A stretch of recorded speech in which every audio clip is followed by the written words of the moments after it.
ಅಳವಡಿಸಲ್ಪಟ್ಟ ವ್ಯಕ್ತಿ ಸಾವು ಪ್ರಕರಣ ಸಿಪಿಐ ಪಿಎಸ್ಐ ಅಮಾನತು.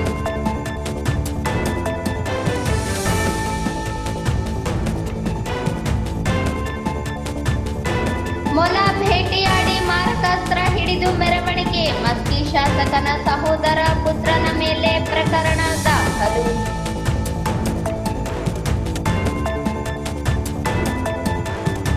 ದಾಸಿಮಯ್ಯನವರ ವಚನಗಳ ಮೌಲ್ಯವನ್ನು ಜೀವನದಲ್ಲಿ ಅಳವಡಿಸಿಕೊಳ್ಳಲು ಸಲಹೆ.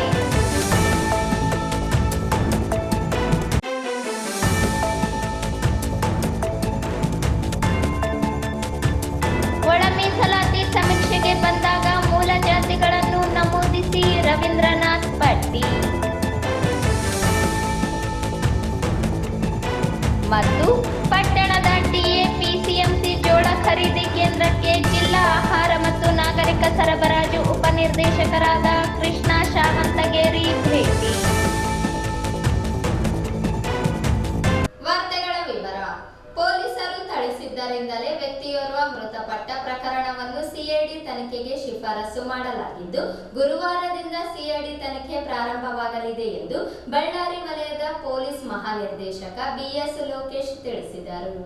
ತಮ್ಮನ್ನು ಭೇಟಿಯಾದ ಮಾಧ್ಯಮಗಳೊಂದಿಗೆ ಮಾತನಾಡಿ, ಈಶ್ವರನಗರದ ನಿವಾಸಿ ವೀರೇಶ್ ಮತ್ತು ಪತ್ನಿ ನರಸಮ್ಮ ಮಧ್ಯೆ ನಡೆದ ಜಗಳ ಕುರಿತಂತೆ ಮಹಿಳಾ ಠಾಣೆಯಲ್ಲಿ ಪ್ರಕರಣ ದಾಖಲಾಗಿತ್ತು.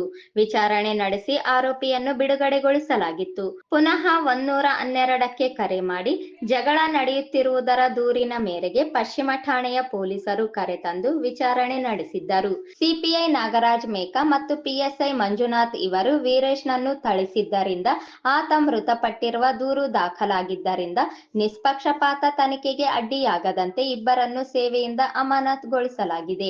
ಡಿವೈಎಸ್ಪಿ ನೇತೃತ್ವದಲ್ಲಿ ತನಿಖೆಗೆ ಸೂಚಿಸಲಾಗಿದೆ.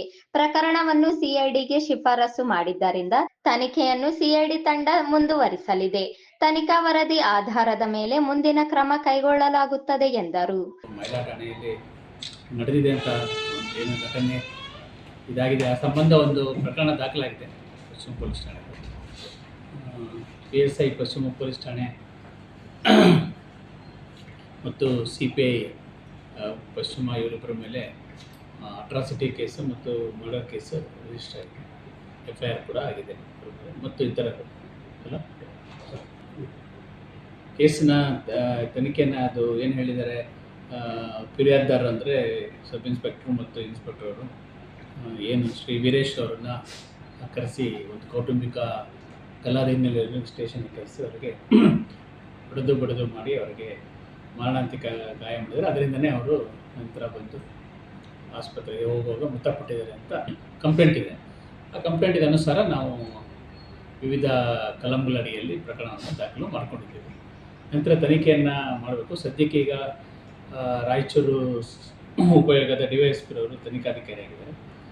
ಈಗ ನಾವು CID ಇದಕ್ಕೆ ಪತ್ರ ವ್ಯವಹಾರ ಮಾಡಿದ್ವಿ. CID ತಂಡ ಕೂಡ ಬಹುಶಃ ನಾಳೆ ಅವರು ಬರ್ತಾರೆ. ಬಂದ ಮೇಲೆ ಅವರಿಗೆ ತನಿಖೆಯನ್ನು CIDಗೆ ಕೊಡ್ತಾರೆ.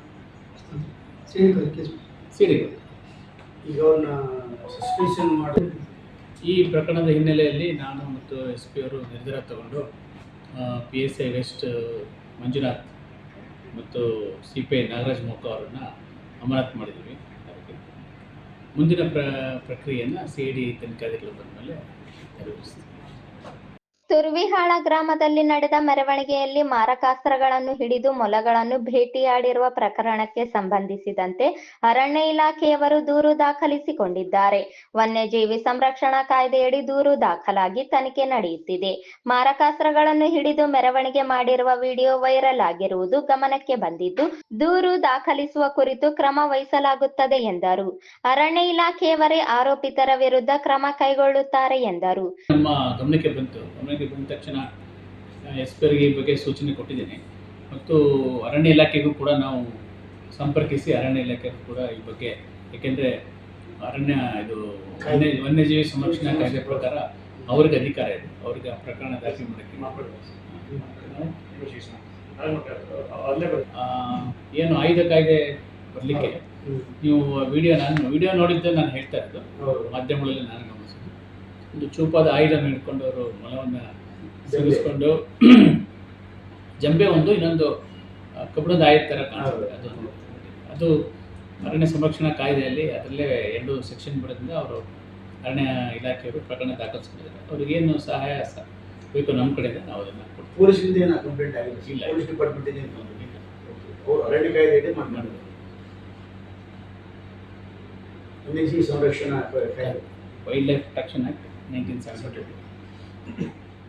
ಸರಿ, SP ಅವರು ಸೈಬರ್ ಕ್ರೈಮ್ ಅಪರಾಧಗಳು ಹೆಚ್ಚಳವಾಗುತ್ತಿರುವ ಹಿನ್ನೆಲೆಯಲ್ಲಿ ಎಲ್ಲಾ ಜಿಲ್ಲಾ ಕೇಂದ್ರಗಳಲ್ಲಿ ಸಿಇಎನ್ ಠಾಣೆಗಳನ್ನು ಸ್ಥಾಪಿಸಲಾಗಿದೆ.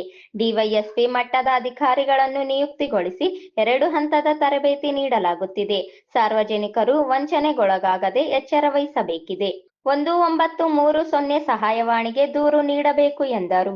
ಬಳ್ಳಾರಿ ವಿಭಾಗದಲ್ಲಿ PSI ಮತ್ತು ಪೇದೆಗಳ ಖಾಲಿ ಹುದ್ದೆಗಳ ಸಂಖ್ಯೆ ಇಳಿಕೆಯಾಗಿದೆ.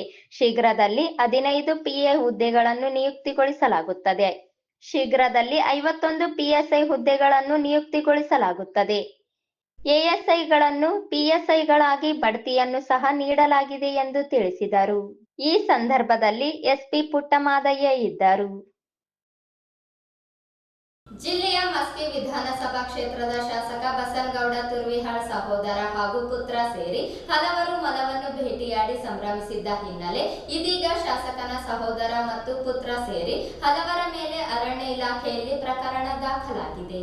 ತಾಲೂಕಿನ ತುರ್ವಿಹಾಳ ಗ್ರಾಮದಲ್ಲಿ ಸೋಮವಾರ ನಡೆದ ಶಂಕರಲಿಂಗೇಶ್ವರ ಜಾತ್ರೆಯ ಸಂದರ್ಭದಲ್ಲಿ ಶಾಸಕರ ಕುಟುಂಬದವರು ಮೊಲಗಳನ್ನು ಭೇಟಿಯಾಡಿ ಮಾರಕಾಸ್ತ್ರಗಳನ್ನು ಹಿಡಿದು ಮುಖ್ಯ ರಸ್ತೆಗಳಲ್ಲಿಯೇ ಮೆರವಣಿಗೆ ಮಾಡಿದ್ದಾರೆ. ಮಸ್ಕಿ ಶಾಸಕ ಬಸನಗೌಡ ತುರ್ವಿಹಾಳ್ ಸಹೋದರ ಸಿದ್ದನಗೌಡ ತುರ್ವಿಹಾಳ್ ಹಾಗೂ ಪುತ್ರ ಸತೀಶ್ ಸೇರಿ ಹಲವರು ಮೊಲಗಳನ್ನು ಕೊಂದು ಕಟ್ಟಿಗೆಗೆ ನೇತು ಹಾಕಿ ಮಾರಕಾಸ್ತ್ರಗಳನ್ನು ಹಿಡಿದು ಮೆರವಣಿಗೆ ಮಾಡಿದ್ದಾರೆ. ಈ ಬಗ್ಗೆ ಜಿಲ್ಲಾ ಪೊಲೀಸ್ ಅಧೀಕ್ಷಕ ಎಂ ಪುಟ್ಟಮಾದಯ್ಯ ಮಾಧ್ಯಮದವರಿಗೆ ಪ್ರತಿಕ್ರಿಯೆ ನೀಡಿ, ಮೊಲವನ್ನು ಭೇಟಿಯಾಡಿ ಮೆರವಣಿಗೆ ಮಾಡಿರುವುದು ಅಪರಾಧವಾಗಿರುತ್ತದೆ.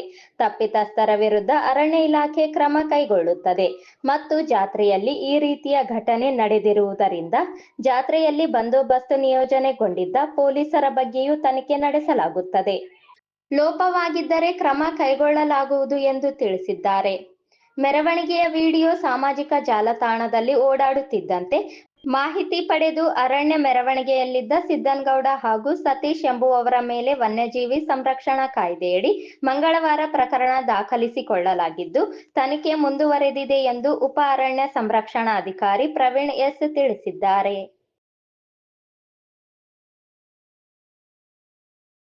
ದೇವರ ದಾಸಿಮಯ್ಯನವರ ವಚನಗಳ ಮೌಲ್ಯವನ್ನು ಜೀವನದಲ್ಲಿ ಅಳವಡಿಸಿಕೊಳ್ಳುವುದರ ಜೊತೆಗೆ ಮಕ್ಕಳಿಗೆ ಶಿಕ್ಷಣವನ್ನು ಒದಗಿಸುವ ಮೂಲಕ ಸಮಾಜದ ಅಭಿವೃದ್ಧಿಗೆ ಕಾರಣರಾಗಬೇಕು ಎಂದು ಗ್ರೇಡ್ 2 ತಹಸೀಲ್ದಾರ್ ಭೀಮರಾಯ ಹೇಳಿದರು.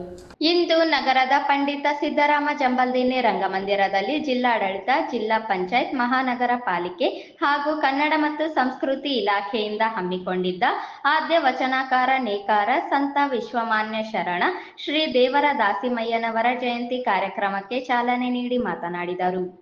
ದೇವರ ದಾಸಿಮಯ್ಯ ಸೇರಿದಂತೆ ಹಲವಾರು ಮಹಾತ್ಮರ ಜಯಂತಿಗಳನ್ನು ಆಚರಣೆ ಮಾಡಲಾಗುತ್ತಿದೆ.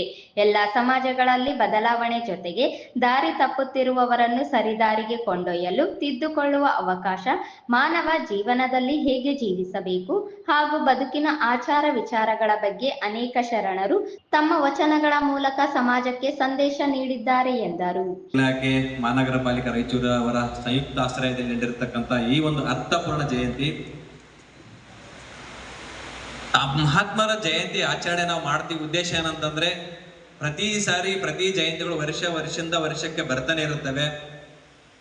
ಆಚರಣೆಗಳು ಬರ್ತವೆ ಹೋಗ್ತವೆ ಅಂತಂದ್ರೆ ಆಚರಣೆ ದಿನದಲ್ಲಿ ನಾವು ಬದಲಾವಣೆ ಮಾಡಿಕೊಳ್ಳತಕ್ಕಂಥದ್ದು ಏನೇನು ಬದಲಾವಣೆ ಮಾಡಿಕೊಳ್ಳಬೇಕು ಮತ್ತು ನಾವು ಸರಿಯಾಗಿದ್ದೀವಾ ಅಥವಾ ನಾವು ಏನಾದರೂ ದಾರಿ ತಪ್ಪಿ ನಡೆದಿದ್ರೆ ಇಂದಿನ ನಡೆದಿರ್ತಕ್ಕಂಥ ಮಹಾಶರಣರ ದಾರಿಗಳು ಯಾವ್ಯಾವು ಮತ್ತು ಆಧುನಿಕ ಸಮಾಜದಲ್ಲಿ ಎದುರಿಸಿರ್ತಕ್ಕಂಥ ಸಮಸ್ಯೆಗಳಿಗೆ ಇಂದಿನ ಶಿವಶರಣರ ಉತ್ತರಗಳು ಏನಾಗಿತ್ತು ಅಂತ ಮಹತ್ವದ ಸಾಲುಗಳು ಪ್ರತಿಯೊಬ್ಬ ಶಿವಶರಣರ ಈ ವೇಳೆ ಉಪನ್ಯಾಸಕರಾಗಿ ಈಶ್ವರೀಯ ವಿಶ್ವವಿದ್ಯಾಲಯದ ಸಂಚಾಲಕರಾದ ರಾಜಯೋಗಿನಿ ಬ್ರಹ್ಮಕುಮಾರಿ ಸ್ಮಿತಾ ಅಕ್ಕನವರು ಮಾತನಾಡಿದರು.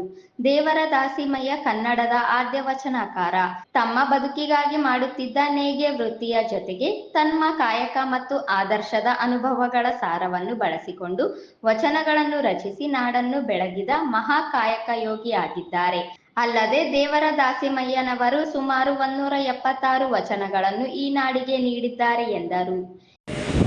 ಆಹಾರಕ್ಕಾಗಿ ಅಲದಾಡುತ್ತವೆ.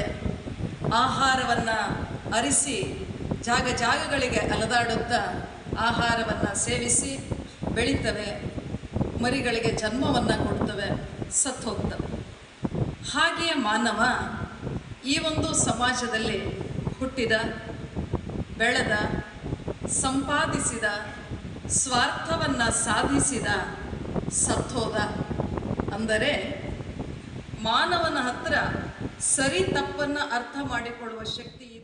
ಇದೇ ಸಂದರ್ಭದಲ್ಲಿ ಮಹಾನಗರ ಪಾಲಿಕೆಯ ಅಧ್ಯಕ್ಷರಾದ ನರಸಮ್ಮ ನರಸಿಂಹಲು ಮಾಡಗಿರಿ, ಕನ್ನಡ ಸಾಹಿತ್ಯ ಪರಿಷತ್ ಜಿಲ್ಲಾ ಸಂಚಾಲಕರಾದ ಡಾಕ್ಟರ್ ದಂಡಪ್ಪ ಬೇರಾದರ, ನೇಕಾರ ಸಮಾಜದ ಜಿಲ್ಲಾಧ್ಯಕ್ಷರಾದ ಜಿ ನಾಗರಾಜ್, ಪ್ರಧಾನ ಕಾರ್ಯದರ್ಶಿ ಎಚ್ ವೆಂಕಟೇಶ್, ಮಹಿಳಾ ಘಟಕದ ಜಿಲ್ಲಾಧ್ಯಕ್ಷೆ ಪುಷ್ಪಾವತಿ, ತಾಲೂಕು ಗೌರವಾಧ್ಯಕ್ಷ ದೊಡ್ಡ ಈರಣ್ಣ ಕರ್ಲಿ, ತಾಲೂಕು ಅಧ್ಯಕ್ಷ ಉದಯ್ ಕುಮಾರ್, ದತ್ತಾತ್ರೇಯ, ಪಿ ಗೋವಿಂದರಾಜ್, ಸುರೇಖಾ, ಶ್ರೀನಿವಾಸ ಸೇರಿದಂತೆ ಕನ್ನಡ ಮತ್ತು ಸಂಸ್ಕೃತಿ ಇಲಾಖೆಯ ಸಿಬ್ಬಂದಿಗಳು ಇದ್ದರು.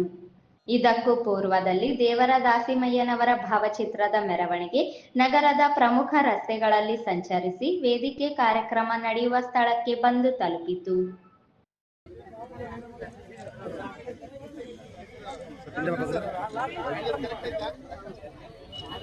ಅಧ್ಯಕ್ಷರೇ ಸ್ವಲ್ಪ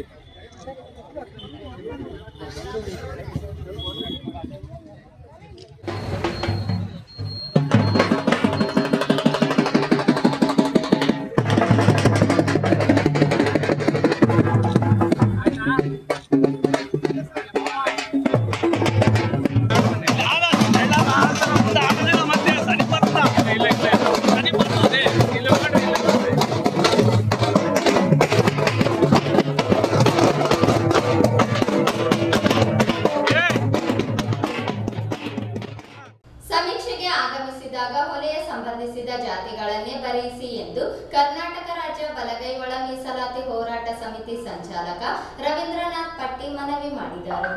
ನಗರದ ಪತ್ರಿಕಾ ಭವನದಲ್ಲಿ ಕರೆದ ಪತ್ರಿಕಾಗೋಷ್ಠಿಯನ್ನು ಉದ್ದೇಶಿಸಿ ಮಾತನಾಡಿ, ಕರ್ನಾಟಕ ರಾಜ್ಯದಲ್ಲಿ ಪರಿಶಿಷ್ಟ ಜಾತಿಯಲ್ಲಿರುವ ಉಪಜಾತಿಗಳ ವೈಜ್ಞಾನಿಕ ವರ್ಗೀಕರಣ ಮಾಡಲು ಹೊಸದಾಗಿ ಸಮೀಕ್ಷೆ ನಡೆಸಿ ದತ್ತಾಂಶಗಳನ್ನು ಸಂಗ್ರಹಿಸಿ ಸಮಗ್ರ ವರದಿಯನ್ನು ತಯಾರಿಸುವುದು ಅವಶ್ಯಕವಾಗಿದೆ ಎಂದು ಸರ್ಕಾರ ನಿರ್ಣಯಿಸಿದೆ. ಸಮೀಕ್ಷೆಗೆ ಪ್ರತಿ 100 ಮನೆಗಳಿಗೆ ಒಬ್ಬರಂತೆ ಸಂಪನ್ಮೂಲ ವ್ಯಕ್ತಿಗಳನ್ನು ನೇಮಿಸಿದ್ದಾರೆ. ಸದರಿ ಸಂಪನ್ಮೂಲ ವ್ಯಕ್ತಿಗಳು ಮಾಹಿತಿಯನ್ನು ಕ್ರೋಢೀಕರಿಸಲು ದಿನಾಂಕ 6/4/2025 ರಿಂದ 26/4/2025 ಸಮೀಕ್ಷೆಯನ್ನು ನಡೆಸುತ್ತಾರೆ.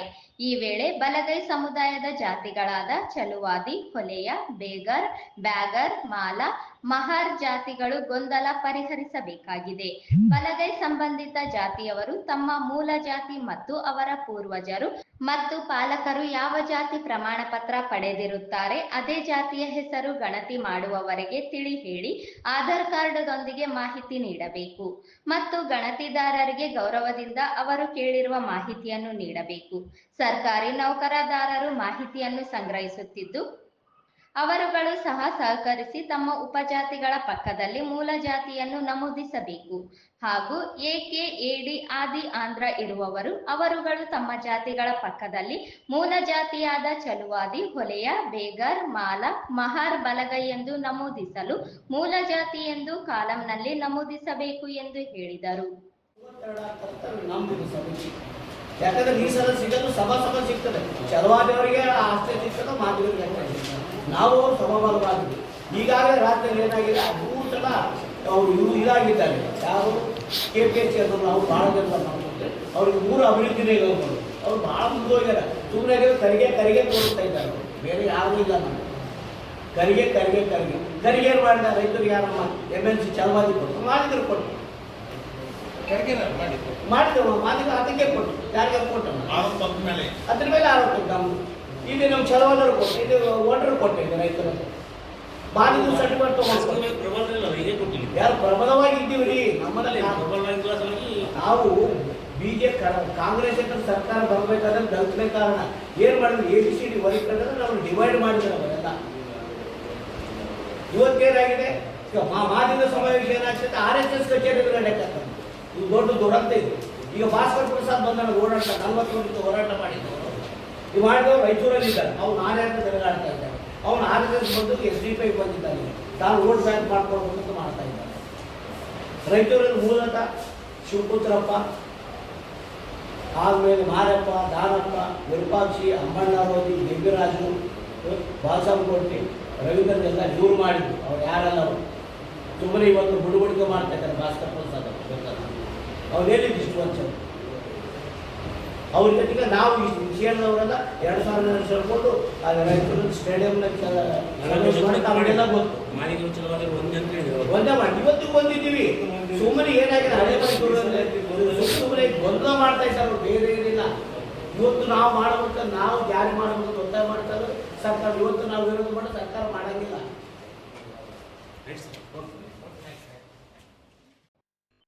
ಕಾರಣ ಎಲ್ಲ ಸಮಾಜದ ಮುಖಂಡರು, ನೌಕರದಾರರು, ಮಹಿಳೆಯರು, ಯುವಕರು ತಮ್ಮ ತಮ್ಮ ನಗರ ಪ್ರದೇಶ, ಪಟ್ಟಣ ಪಂಚಾಯಿತಿ, ಕೇರಿಗಳಲ್ಲಿ, ವಾರ್ಡ್ಗಳಲ್ಲಿ, ಗ್ರಾಮಾಂತರ ಪ್ರದೇಶಗಳಲ್ಲಿ, ಗ್ರಾಮಗಳಲ್ಲಿ ಗಣತಿದಾರರೊಂದಿಗೆ ಸಹಕರಿಸಿ ಗಣತಿ ದತ್ತಾಂಶ ಸಂಗ್ರಹಿಸುವುದು, ಅವರು ಕೇಳಿರುವ ನಿಖರ ಮಾಹಿತಿ ನೀಡಬೇಕು ಎಂದು ಮನವಿ ಮಾಡಿದರು.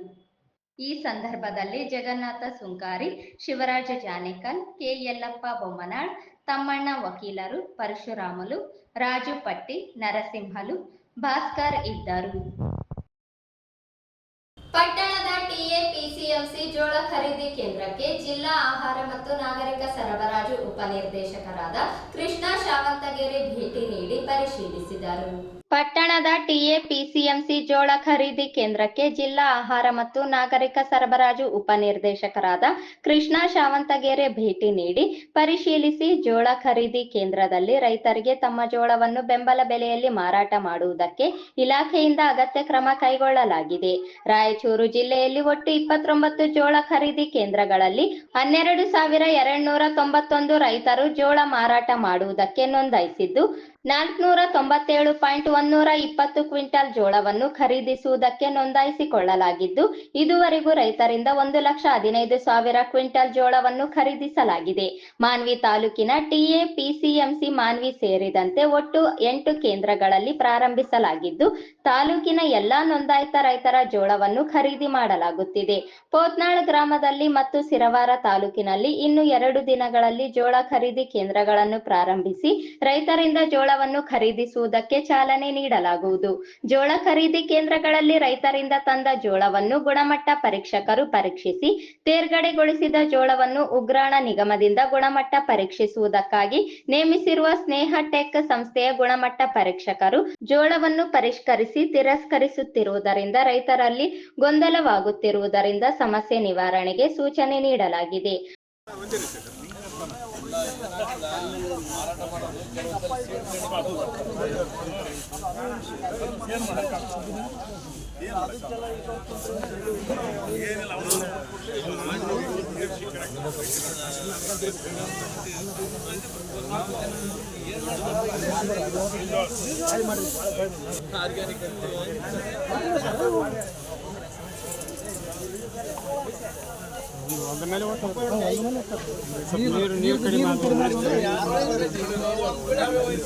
ಗೊಬ್ಬರ ನೀರು ಕಡಿಮೆ ಮಾಮೂಲಿ ಅವು ಎಲ್ಲರೂ ಒಂದೇ ರೀತಿ ಬರಕ್ಕಾಗಲ್ಲ.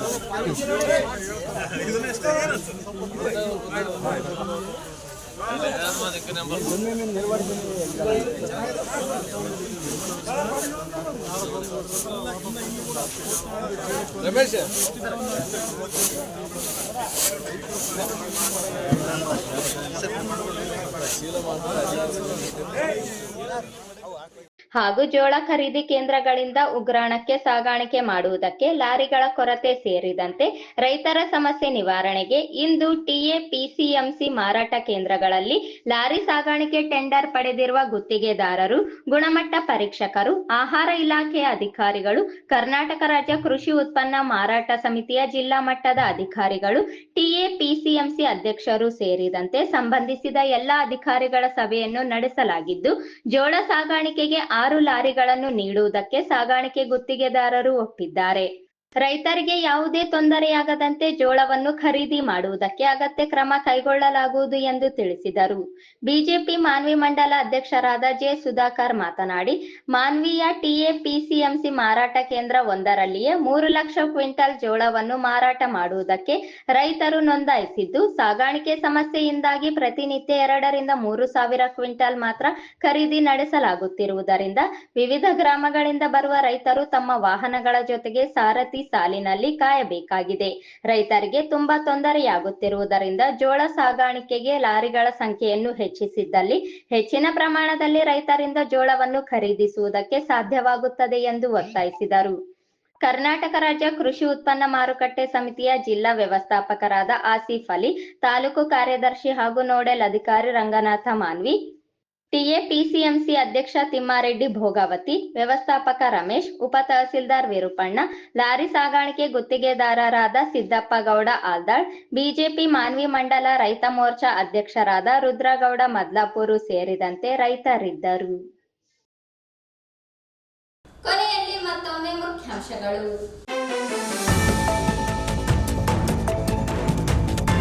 ಪೊಲೀಸರಿಂದ ಥಳಿಸಲ್ಪಟ್ಟ ವ್ಯಕ್ತಿ ಸಾವು ಪ್ರಕರಣ, ಸಿಪಿಐ ಪಿಎಸ್ಐ ಅಮಾನತು.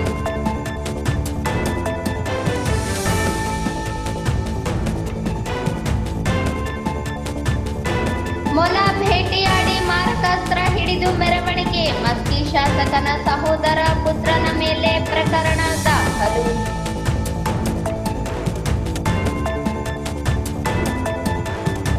ದಾಸಿಮಯ್ಯನವರ ವಚನಗಳ ಮೌಲ್ಯವನ್ನು ಜೀವನದಲ್ಲಿ ಅಳವಡಿಸಿಕೊಳ್ಳಲು ಸಲಹೆ.